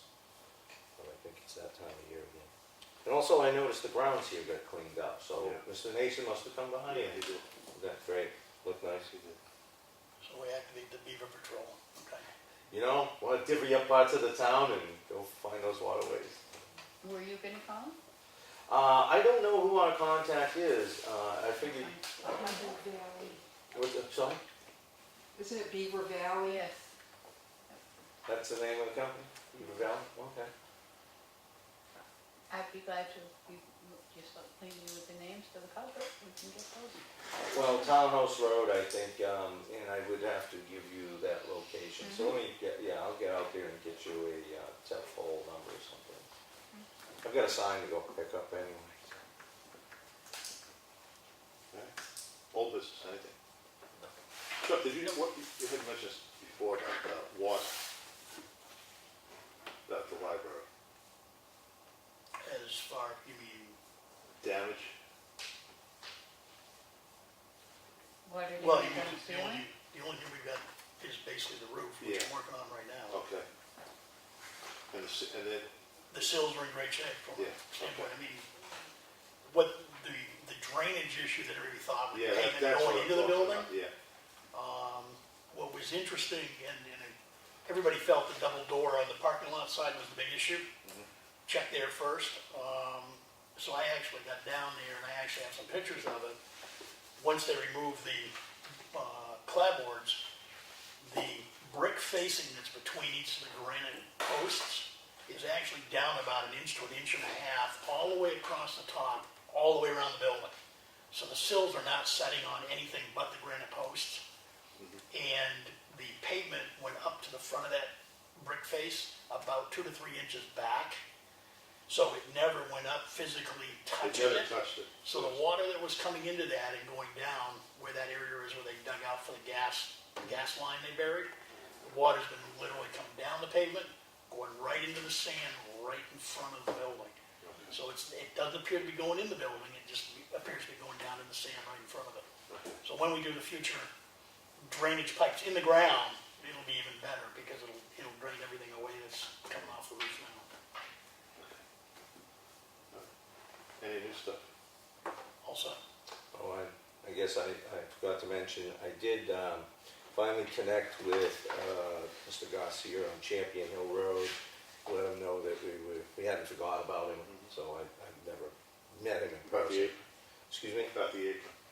About the whole water issue and where it runs off onto his property on the other side of the road. So I did tell him that we would be getting back to him. I essentially just introduced myself and let him know that we didn't forget about him. Champion Hill was obviously was a big issue last winter, so that we would be back. And also, the gentleman who was in last week, John Bertoglio? Yes. Bertogli. No, Bertogli. Bertogli, no. Bertogli, I got I met with John on his properties, and his concern was The river? the driveway. Yeah, well, it's that big culvert, he's right over there where that one's gonna be there. But it's the, he was concerned about his asphalt driveways, how far they were gonna be cut back, and he has a flare kinda coming out, and he was hoping those could be restored to the way that design they are, and didn't see an issue there, but I did meet with him, since he was in, I said I was gonna do that. That's it. That's it? No, request, public comment request? You didn't mention South River. I'm sure there are, Beavers on Beaver. that one? Yeah, Yes. probably. Yep. Yeah, and that's a good, glad you brought it up, because, we gotta get down there with some material too, in, Culvert, the header, it's the Province Lake side, is gap. I'm gonna try and get around, tomorrow I can't, but maybe on Thursday, I can get out and do kind of a review, so give you some places for the trapper to come in. Yeah, that usually gets them anyway. Okay, thanks, Joe. Any non-public, do we need anything? No, well, there's this, letter for the person with obstructions in the road. I figured if we sign that, we can send that out. So you can review that. I asked Claudia last week, to put something Okay, together. this is for, Mr. Wallace. Yeah, on Granite Road. Okay. This is just, he's got some obstructions in the road located in the town's right of way, Yeah. and we want them removed.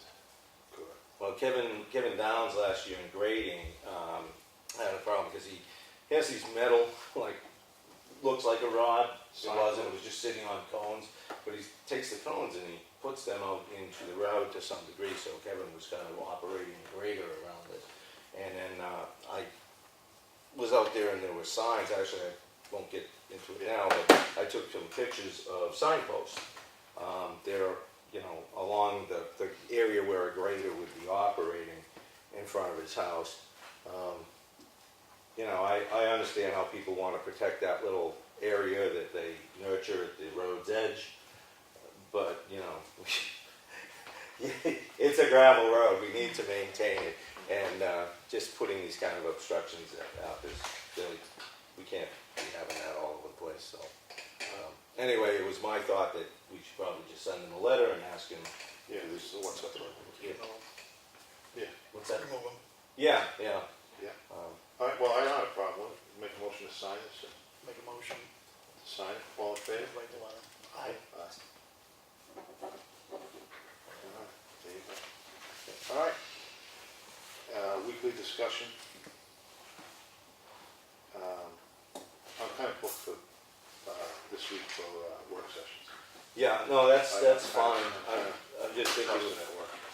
gonna probably try to move into that. I know Dave Jefferson's LRPC is going to send out an email hoping to get people together on Thursday, the 23rd, for hazardous mitigation. I guess the word didn't get out. We didn't have very many people last night, so we're backing up a little bit. And I did forget to, make a motion to accept the manifest. Oh, For $22,199.81. second. Discussion. All in favor? Aye. Okay, there you go. That's an important one. Yeah. All right. Oh, that's all. Any, gotcha. Make a motion to adjourn. Oh, no. Come on. No, not gonna do it. No. All right, that's second. All in favor? Aye.